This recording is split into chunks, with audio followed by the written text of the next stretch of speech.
Salut tout le monde, on est parti aujourd'hui pour le 1226e épisode de l'After Zap Image. Avant de débuter les amis, n'hésitez pas à télécharger OneFootball, tous les liens sont dans la barre de description. Application 100% gratuite, c'est l'application tout simplement numéro 1 pour accéder à l'actualité, les informations, transferts, résultats de votre équipe favorite ou tout simplement du foot en général. Donc n'hésitez pas à télécharger tout ça, tous les liens sont dans la barre de description. Vous avez un petit descriptif de l'appli juste à côté de moi, une application très fonctionnelle. Nous, on va démarrer, les amis, avec une information qui concerne Emiliano Sala, puisque ça fait exactement 3 ans, jour pour jour, qu'Emiliano Sala nous quittait, victime d'un terrible accident d'avion, ou de petit avion, on peut appeler ça comme ça, lors de son transfert entre Nantes et Cardiff. Il avait pris un jet privé qui donc devait voyager entre Nantes et Cardiff, et malheureusement ce jet n'arrivera jamais à destination. Ensuite, on va enchaîner, les amis, avec quelques informations sur la Coupe d'Afrique des Nations, quelques résultats hier sur les derniers matchs de cette phase de groupe, avec notamment la victoire de la Gambie 1-0 face à la Tunisie, victoire aussi pour le Mali 2-0 face à la Mauritanie. Donc la Tunisie se qualifie par un trou de souris, la Tunisie se qualifie par le biais des places qui octroient une qualification au meilleur troisième.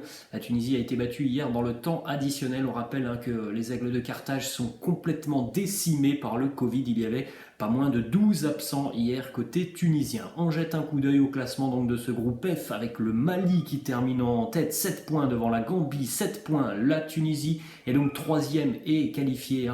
La Tunisie termine troisième avec 3 petits points. En ce qui concerne les matchs du groupe A hier, ça s'est donc terminé d'une bien triste manière pour le tenant du titre, puisque l'Algérie est éliminée dès la phase de groupe. Les Fennecs battus hier par les éléphants ivoiriens sur le score de 3-1.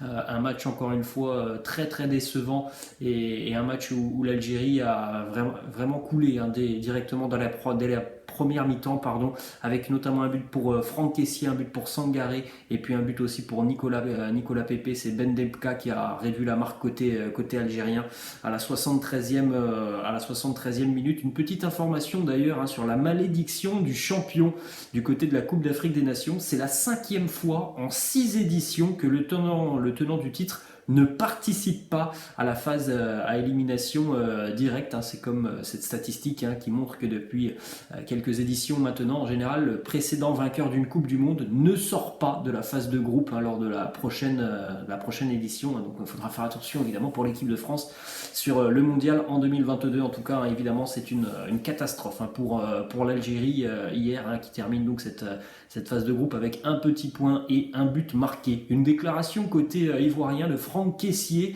qui nous explique aussi pourquoi les Ivoiriens avaient ce petit supplément d'âme hier face aux Fennecs, pourquoi les Ivoiriens avaient très envie d'éliminer l'Algérie. Il nous dit on avait un contentieux avec l'Algérie en 2019. Ils nous ont éliminés et on ne l'avait pas du tout digéré. On avait la possibilité de les sortir. On l'a réalisé. On jette un coup d'œil, les amis, au classement donc de ce groupe E, avec la Côte d'Ivoire qui termine en tête 7 points devant la Guinée équatoriale 6 points, le Sierra Leone 2 points et l'Algérie un petit point. Ensuite, on a une petite information quand même pour les Fennecs, évidemment. C'est une compétition qui est complètement ratée, mais on n'oubliera pas les 35 matchs consécutifs sans la moindre défaite. La victoire lors de la précédente édition de la Coupe d'Afrique des Nations, la victoire aussi lors de la coupe des pays arabes il y a quelques semaines maintenant. Il faut se remobiliser côté Fennec et côté Djamel Belmadi, puisqu'il y a un objectif qui va arriver aussi très rapidement, c'est la qualification au mondial dans 2 mois. Il y aura ces barrages pour l'Algérie pour aller chercher un ticket pour le mondial 2022. Ensuite, on enchaîne aussi avec une petite information historique pour les Comores qui se qualifient pour les 8e de finale de la Coupe d'Afrique des Nations pour leur première participation dans une CAN. Bravo à la sélection comorienne. On jette un coup d'œil d'ailleurs, les amis, aux 8e de finale de cette Coupe d'Afrique des Nations, puisque le tableau est connu. Vous pouvez faire un petit arrêt sur image pour découvrir l'ensemble de ces rencontres. On aura notamment une grosse affiche pour la Côte d'Ivoire qui va affronter l'Égypte. On aura aussi par exemple ce match entre le Nigeria et la Tunisie. Ensuite, on enchaîne, les amis, du côté de la Ligue 1. Déclaration de Jorge Sampaoli, l'entraîneur de l'Olympique de Marseille, qui compte tout de même sur Steve Mandanda pour la seconde partie de saison. Il nous dit, concernant Steve, je veux qu'il reste ici, qu'il soit avec nous et qu'il puisse jouer. Dans le cas contraire, si lui souhaite quitter le club, eh bien, il faudra trouver un nouveau concurrent à Pau Lopez. Après, voilà, c'est la décision de Steve Mandanda. Le mercato se termine dans quelques jours maintenant. Est-ce que Steve a encore envie de passer la seconde partie de saison sur le banc de touche, parce que c'est ce qu'il va se passer. On a bien compris que le choix numéro 1 de Sampaoli, c'était Pau Lopez. Et bien maintenant, voilà, la décision est entre les mains de Steve Mandanda. Du côté de Saint-Etienne, on en parlait depuis quelques jours. C'est désormais officiel, l'arrivée d'un joueur très expérimenté dans le secteur défensif. Eliakim Mangala s'engage jusqu'à la fin de saison avec les Verts. Un joueur qui est en manque de rythme, puisqu'il a quitté Valence il y a 6-7 mois maintenant, mais un joueur qui, si jamais il retrouve évidemment le rythme, peut apporter toute son expérience à ce groupe stéphanois qui est quand même relativement jeune et qui a besoin de cadres, qui a besoin de joueurs expérimentés dans ces moments difficiles. On enchaîne du côté de Paris avec le Paris Saint-Germain qui pousse actuellement du côté de Tottenham pour une arrivée de Tanguy Ndombele. Tanguy Ndombele qui est totalement indésirable du côté de Tottenham avec Antonio Conte. Conte ne compte plus sur lui. Conte a annoncé déjà depuis quelques jours, maintenant une dizaine de jours, que s'il y avait une possibilité de laisser partir Ndombele sur ce mercato, eh bien Tottenham le ferait. Paris est très très intéressé. Des négociations ont d'ores et déjà démarré entre Leonardo et les Spurs pour notamment un prêt jusqu'à la fin de saison avec une option d'achat. Du côté du joueur, lui, Tanguy Ndombele est très intéressé à l'idée de rejoindre le Paris Saint-Germain. En plus de ça, pour Kylian Mbappé, dans le dossier Mbappé, ça pourrait être un point important, puisque Ndombele est quand même un grand ami de Kylian Mbappé. Petite information, le PSG n'est pas seul sur ce dossier. L'AS Roma de José Mourinho est très intéressé aussi par le profil de Ndombele. On poursuit les amis toujours du côté de Paris avec là aussi une officialisation qui devrait tomber dans le courant de la journée, puisque le portier du Paris Saint-Germain, le troisième gardien du Paris Saint-Germain, Sergio Rico, a été aperçu hier du côté de l'aéroport de Majorque. Le transfert est donc conclu. On attend donc la signature de Sergio Rico du côté de Majorque. On rappelle tout de même que ça sera un prêt jusqu'à la fin de saison. Direction, cette fois-ci, l'Espagne. On avait 2 matchs hier en Coupe du Roi. Le Real Madrid s'est défait du piège du côté d'Elche. Le Real qui a été poussé déjà jusqu'à la prolongation. 0-0 à l'issue des 90 minutes de temps réglementaire. Et puis une prolongation complètement dingue entre Elche et le Real, où Elche a ouvert le score grâce à Verdú, consécutif aussi à une faute de Marcelo, Marcelo qui a reçu un carton rouge. Le Real était donc mené 1-0 et était en plus de ça à 10 contre 11. Et puis regardez, Isco 108e, Eden Hazard 115e. Le Real renverse cette situation grâce à 2 joueurs qui pourtant ne bénéficient pas de beaucoup de temps de jeu depuis le début de saison. Carlo Ancelotti était évidemment très très heureux de pouvoir compter sur Hazard et Isco hier, qui se sont montrés décisifs. Eden Hazard, héros du Real Madrid hier en coupe du Roi, en toute fin de rencontre, et il vient dribbler le gardien. Donc c'est vrai que le gardien d'Elche est un petit peu parti aux fraises. Il vient dribbler le gardien et donc envoyer le ballon dans les buts vides. Une qualification quand même avec beaucoup de caractère du Real Madrid hier du côté d'Elche. En ce qui concerne le FC Barcelone, le Barça lui aussi été poussé jusqu'à la prolongation du côté de San Mamés face à l'Athletic Bilbao, et malheureusement l'issue n'est pas la même pour les Catalans, puisque le Barça est de nouveau éliminé d'une compétition cette saison. Ouverture du score côté Athletic hier de Muniain, très joli but de Muniain, égalisation de Ferran Torres, là aussi très joli but pour Ferran Torres. Un but d'Inigo Martinez en toute fin de rencontre, 86e, à la suite d'un coup franc où la défense catalane est aux abonnés absents. Égalisation de Pedri sur une demi-volée à la 93e minute.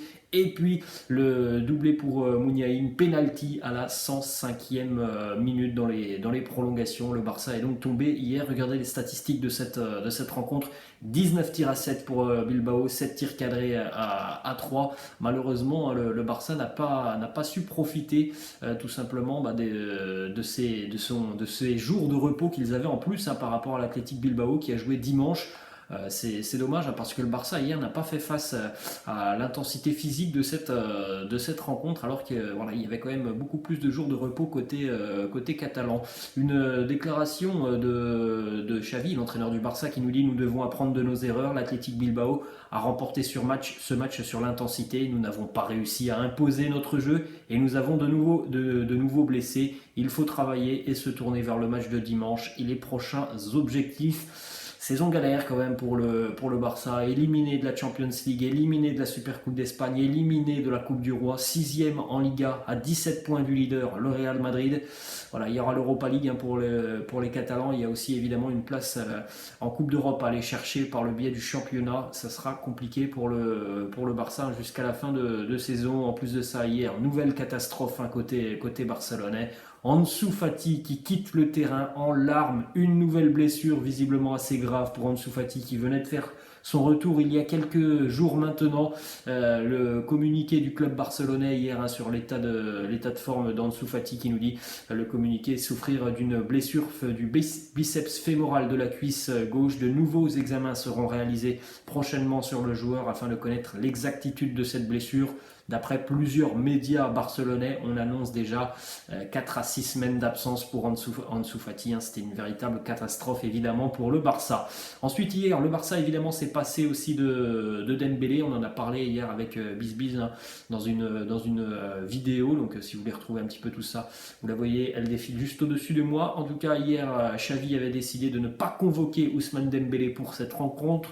Dans le courant de la matinée hier, le directeur sportif du Barça, Mateu Alemany, a demandé tout simplement à Ousmane Dembélé de quitter le club. Nous voulons des joueurs engagés et nous lui avons dit qu'il devait quitter le club le plus vite possible. Il y a plusieurs options maintenant pour le Barça. Un départ sur les derniers jours de mercato, ou alors une résiliation de son contrat, ou alors encore une fois Ousmane Dembélé qui reste sur le côté et sur le flanc toute la fin de la saison. Quelques stats sur Dembélé depuis son arrivée au FC Barcelone. En 149 matchs, Dembouz, c'est 34 buts pour 23 passes décisives, 13 blessures, près de 100 matchs manqués pour Dembélé, 129 matchs joués sur 248 possibles, une moyenne de 58 minutes jouées par match et un but toutes les 242 minutes.